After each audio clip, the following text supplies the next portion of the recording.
स्वागत है आपका मेरे YouTube चैनल पर। दोस्तों, आज के इस वीडियो में हम अध्ययन करने वाले हैं अर्धवार्षिक परीक्षा 2022-23 की दृष्टि से इम्पोर्टेंट रहने वाले प्रश्नों के बारे में, जो हम लेकर के आए हैं अर्धवार्षिक परीक्षा सन 2022-23 के लिए कक्षा 7 विषय सामाजिक विज्ञान का मॉडल पेपर। तो आप सभी से निवेदन है कि वीडियो को अंत तक ज़रूर देखिएगा। अगर आप चैनल पर नए हैं तो चैनल को सब्सक्राइब जरूर करें। चलिए शुरू करते हैं। सभी प्रश्न करने अनिवार्य हैं। पहला प्रश्न है, अकबरनामा जिसके द्वारा लिखा गया वह है, सही आंसर होगा क, अबुल फजल के द्वारा अकबरनामा लिखा गया था। दूसरा है, विश्व जल दिवस कब मनाया जाता है, तो आंसर होगा ख, 22 मार्च को विश्व जल दिवस मनाया जाता है। अगला है, मानचित्रकार वह व्यक्ति है जो बनाता है, क्या बनाता है, नक्शे बनाता है, सही आंसर होगा ख। अगला प्रश्न है, सार्वजनिक स्वास्थ्य सेवाएं कौन चलाता है, सही आंसर होगा सरकार चलाती है। सार्वजनिक स्वास्थ्य सेवाएं कौन चलाता है, सरकार चलाती है। अगला है प्रश्न, राज्य के लिए कानून बनाने वाली हैं, कौन बनाते हैं कानून, विधानसभा। चलते हैं अगले प्रश्न की तरफ।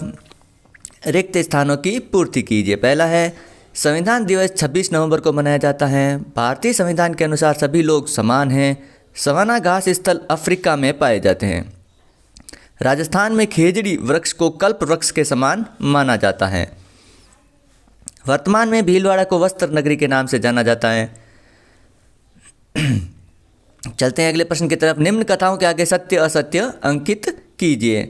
कल्हण ने राज तरंगिणी ग्रंथ की रचना की थी, यह कथन क्या है, सत्य है। अगला है, भारत में मुगल साम्राज्य का संस्थापक बाबर था, यह कथन भी सत्य है। भारत एक लोकतांत्रिक देश है, यह कथन सत्य है। ऑक्सीजन वायु में सर्वाधिक पाई जाने वाली गैस है, यह कथन असत्य है, नाइट्रोजन गैस है। राजस्थान का राज्य पक्षी गोडावण है, यह कथन सत्य है। चलते हैं अगले। त्रिपक्षीय संघर्ष में शामिल तीनों पक्ष कौन कौन से थे, तो आंसर लिखेंगे, त्रिपक्षीय संघर्ष में गुर्जर प्रतिहार व राष्ट्रकूट तथा पाल शामिल थे तथा इन तीनों में कन्नौज पर आधिपत्य को लेकर 100 वर्ष तक संघर्ष चला। अगला है, जैव मंडल क्या है, आंसर लिखेंगे, पादप एवं जीव जंतु मिलकर जैव मंडल का निर्माण करते हैं। मौसम किसे कहते हैं, मौसम वायुमंडल के प्रत्येक घंटे तथा दिन प्रतिदिन की स्थिति होती है। मौसम नाटकीय रूप से दिन प्रतिदिन बदलता रहता है। अगला है, राजस्थान के किन्हीं दो उपज मंडियों के नाम लिखिए। जीरा मंडी जोधपुर और रामगंज मंडी कोटा। पृथ्वी की 3 परतें क्या हैं, तो पृथ्वी की 3 परतें हैं परपटी, मेंटल और क्रोड। अगला है, विधानसभा क्या है। विधानसभा दरअसल भारत के विभिन्न राज्य में राज्य सरकार को गठित करने के लिए विधानसभा चुनाव कराए जाते हैं। विधानसभा चुनाव में चयनित जनप्रतिनिधियों को विधायक या एमएलए कहा जाता है। अतीत में विदेशी किसे माना जाता था, तो आंसर लिखेंगे, अतीत में विदेशी के लिए उन शब्दों का अर्थ होता था ऐसे व्यक्ति जो भारतीय ना हो। मध्य युग में किसी गांव में आने वाला कोई भी अनजाना व्यक्ति जो उस समाज में सांस्कृतिक अंग ना हो, विदेशी था। ऐसे व्यक्ति को हिंदी में परदेशी या फारसी में अजनबी कहा जाता था। इब्न बतूता किस देश से भारत आया था, तो आंसर लिखेंगे, इब्न बतूता अफ्रीकी देश मोरक्को का यात्री था और वह 14वीं शताब्दी में भारत आया था।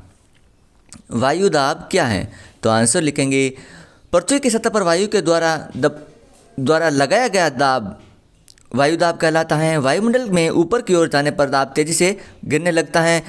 समुद्र स्थल पर वायुदाब सर्वाधिक होता है तथा समुद्र तल से ऊंचाई की ओर जाने पर वायुदाब घटता जाता है। अगला है, राजस्थान के मानचित्र में निम्न स्थानों को अंकित कीजिए। तो हमें राजस्थान के मानचित्र में जैसलमेर, उदयपुर, बीकानेर, जयपुर, जोधपुर जो निम्न स्थानों को अंकित करना है। इस प्रकार ये मॉडल पेपर कंप्लीट होता है। वीडियो अच्छा लगे तो लाइक और शेयर कीजिएगा। चैनल पर पहली बार हो तो चैनल को जरूर सब्सक्राइब करें। मिलते हैं अगले वीडियो में। इसी प्रकार के मॉडल पेपर और एजुकेशन रिलेटेड सामग्री पाने के लिए बने रहे हमारे चैनल के साथ। Thank you.